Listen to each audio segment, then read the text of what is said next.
But like fathers, it's such a touchy topic.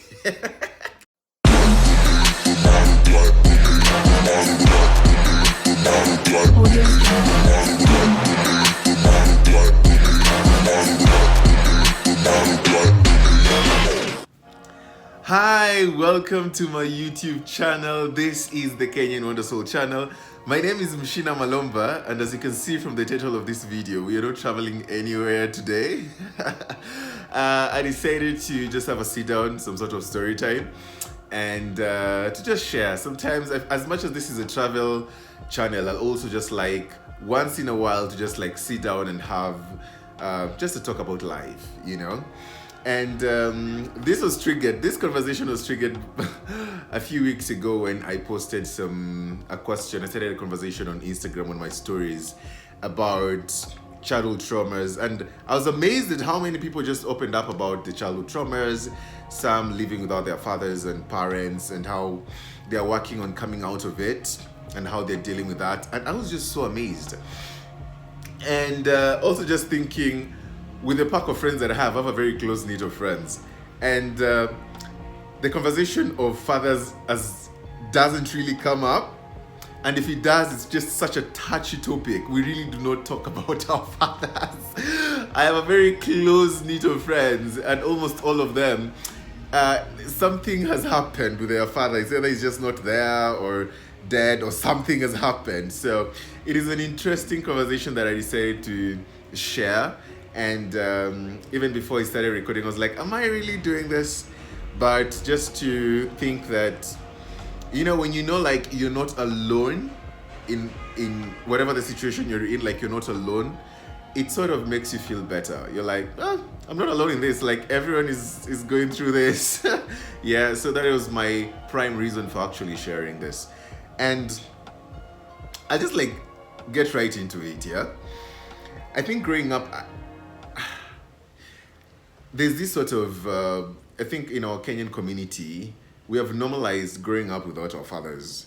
It's like, you know, whatever happened to the men, like they will abandon a child. And we have normalized that. And even in the recent past, more women are coming out like they're okay with being single mothers. And some of them, it's because of the father not being there. But some of them, they just do not want all the drama.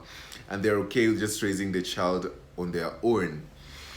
But personally, as a boy who has grown up without a father, as much as my mom gave me all the love, my grandmother, my family has given me all the love that I deserve. I mean, look at me, I'm an amazing guy. But I think at the back of my head, I kept on saying, what would it be like if I had a dad, you know? And sometimes I see, even till today, sometimes I see like grown men, like adults, have a beautiful relationship with their fathers. And I'm like, oh my God, like I would love that. I would love to, you know, I wish I had that. But I mean, that's not possible. But I think it's important to, whatever happened to your dad, if the relationship is broken, if he abandoned you, it's very important for you to go back and heal that. Because it definitely affects you as an adult. Oh, trust you me, I feel like I know that. I've experienced that. It damages you in a way that you'll not realize, you know? And to jump in my story, around 26 and 7 years ago, a very beautiful woman met with a very handsome man, so I hear, and they had a baby. And that baby was me. And so my mom was still in school. They were still in college at that time. My mom was 22. They were in the same school. They were in the same college. And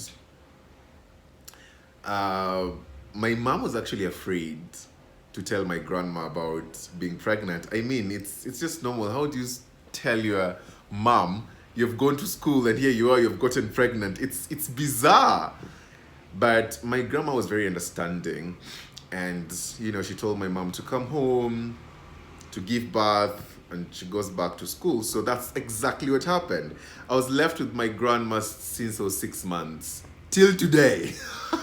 People who follow me on Instagram know how much I love my grandma. We have a beautiful relationship with her. And my grandma has been like my primary source of just guardian. Like, she has always been there for me. She literally called me yesterday. She was like, "Have you eaten?" I'm like, "Grandma, yeah, I have eaten. I'm okay." Like, "No, you don't take care of yourself." And, she's just an amazing woman. Anyway, I've been with her ever since, I was 6 months. She took me through school. She has been with me all the way. My mom, of course, was not there during that time because she had to go back to school, finish school, and then, looking for jobs and all that. Because, as much as she was a mother, she was also still a young girl who was trying to pursue her own dreams, which I completely understand. But I never lacked sort of love while growing up from my mom or my grandma, and even my family as a general, my aunts and uncles. I'm that kid who is actually comfortable living with anyone in the family. Like, my aunts and uncles, they're all cool. I'm all cool with them because it's like all of them raised me at a certain point in my life.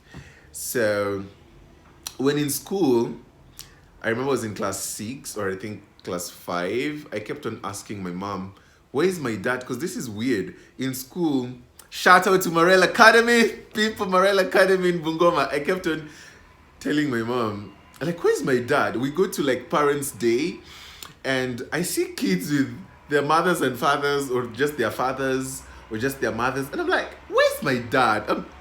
Definitely I have a dad, right? Like, where's my dad? At this point, I didn't know who my dad was. I had not even seen his picture. And I was getting curious, and I used to be very grumpy because I was like, what's really happening? Like, where's my dad?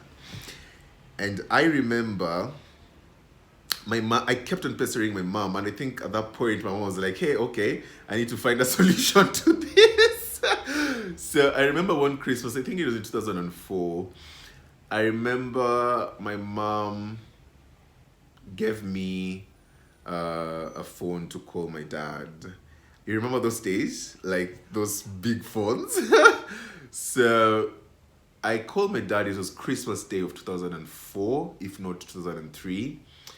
And I called my dad and I said, "Hi, I am Brian Mushina. I'm your son." And all he said was hello, and he hung up.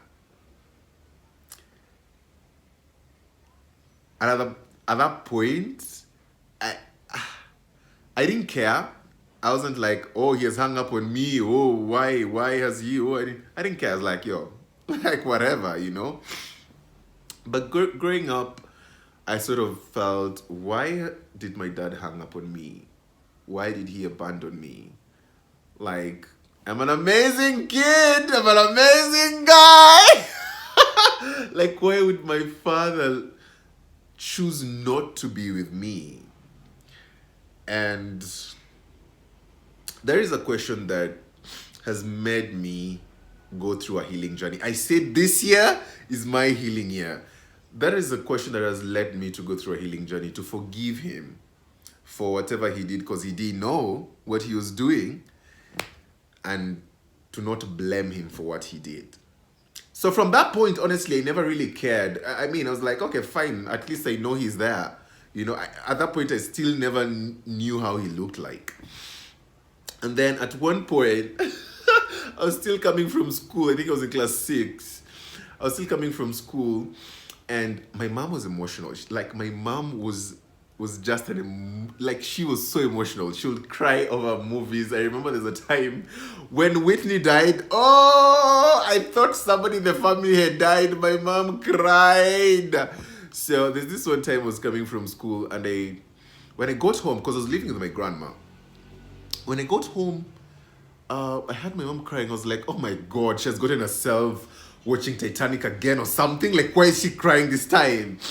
And I got in the house, and my grandma was calming her down, and I was like, what's going on? And she said, your dad has died. And I'm like, is that why you're crying? 'Cause I didn't understand. Like, this is a guy who abandoned me and you. You do not know, like, we do not have a relationship whatsoever. Like, why are you crying? I was like, yo, I was such an aware child. I was so woke, you know? Like, why are you crying? You don't need to cry. The man didn't want us. Like, let's, like, you know, he's a stranger to me. At this point, I still didn't know how my father looked like. I don't have any emotions whatsoever towards him. So I honestly really do not care. And my mom was like, you do not understand. You do not understand. I think my father was his first love or something. He was her first love. And like, you do not understand. I was like, all right, man, all right. So my grandma organized this trip to go to see. Actually, how my mom found out about it, I think they met with an uncle to my dad. It was very weird. They met.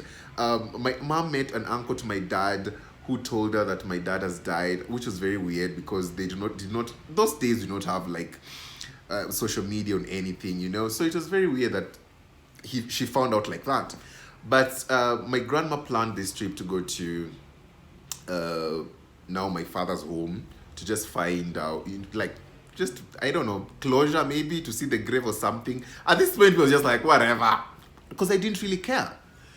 So going to my father's place, or rather to their home, it was me, my grandma, my mom. My grandma had asked her friend who could speak their mother tongue to come with us, and my friend's mom, who was, you know, a guy who, if anything happened, would be there for security. Because my grandma had gone way before, and was 3 months old, to just let the family know that I am there, and they sort of just told her to do anything they want with the child. Like, they really did not care.